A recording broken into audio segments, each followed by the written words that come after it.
Hello, welcome YouTube. This is jseeb blog B1 coming in for episode number 17.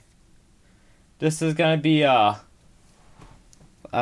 motors, fans, AC, DC kinds, stuff like that. So let's begin. Let's just say you have a coil like that. Then you have smaller coils like that. Excuse me.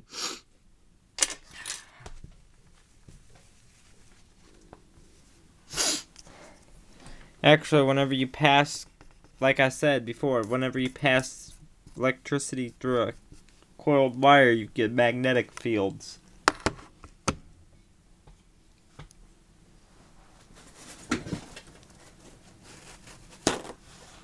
So when you use those magnetic fields, when you, sorry guys, I'm kind of tired. So when you have other coils there, those receive the electromagnetic fields. So basically that's how that works. And then when you do that, when you have a motor consisted of different coils, when you put a voltage in there, and these two things, this starts to turn because of the magnetic fields.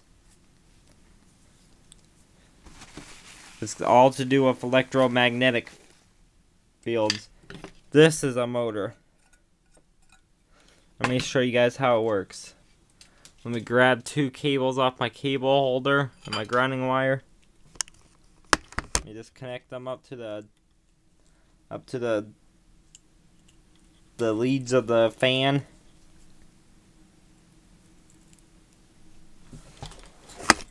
Now let me just come over here and grab a AC adapter.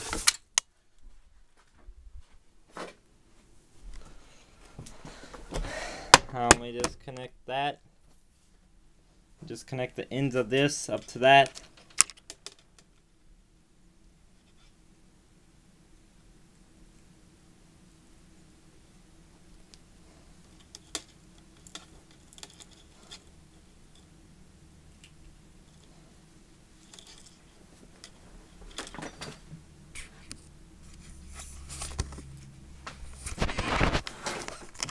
Just come over here now. Plug this inside this electrical outlet.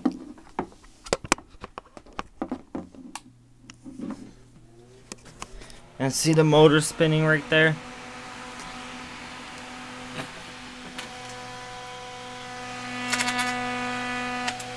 That's because of the electromagnetic fields.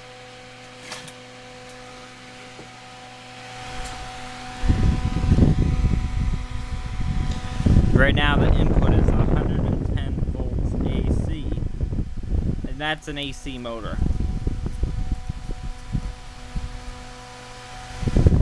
DCs are basically the same way, they just work off of, this is AC, like I said, that's AC, 60 Hertz.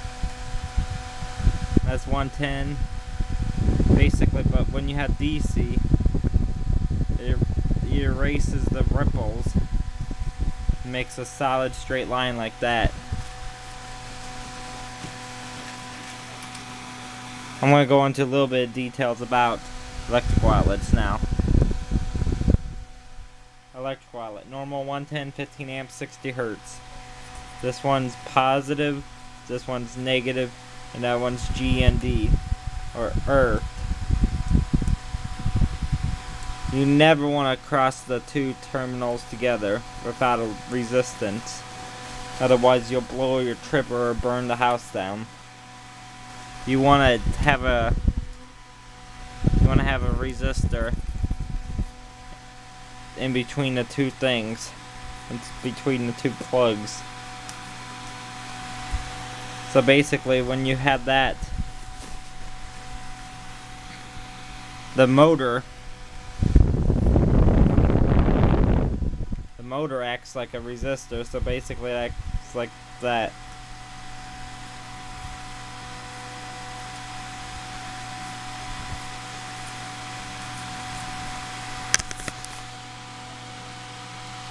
See? Basically that's how that works. That's off the grid to somewhere else. But basically when electromagnetisms pass through there. But AC is different than DC. You don't have to have two coils for DC versus one for AC. Basically then there's a shaft that gets rotated as the current goes through. But since when AC changes, goes back and forth, from negative to positive, it goes negative to positive, 60 times per second. And that's what introduces the rotation of the fan. I don't know if you guys could see that very well, but I'll try and get the zoomed in. You can see it sort of spinning. Well, that's basically how it works. But you can make an electromagnet out of the same way, out of a piece of metal wrapped with coil, and then voltage is presented on this, on the ends of there, and then as electrons pass through the coil, it produces the magnetic field to attract the metal objects to the metal. Well, lately, and I also extracted these from a heater. They're heating elements. Basically, they're winding of coil of low resistance. So when you pass amperage through them, they heat up.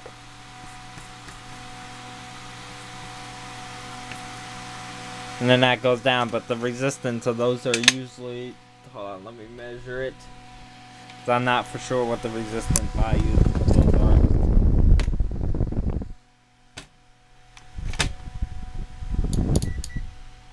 I got my trusty ohms meter Radio Shack course.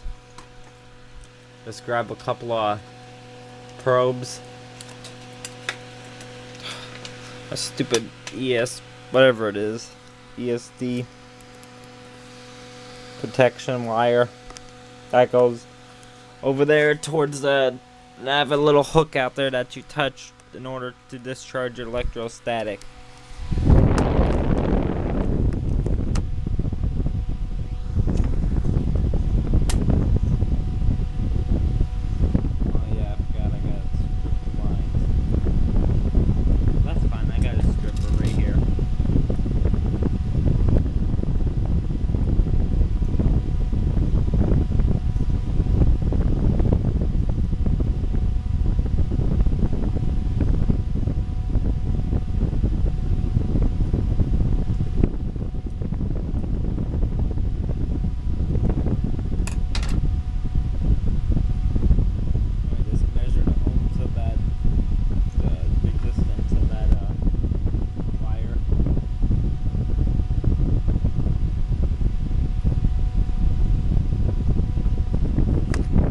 Is 1.4746 ohms.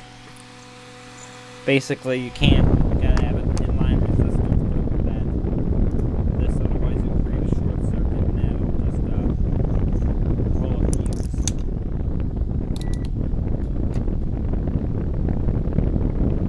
That's usually known as a power resistor.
It's too low of a power.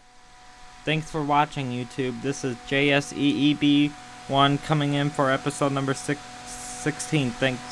Thanks for watching. Have a nice day.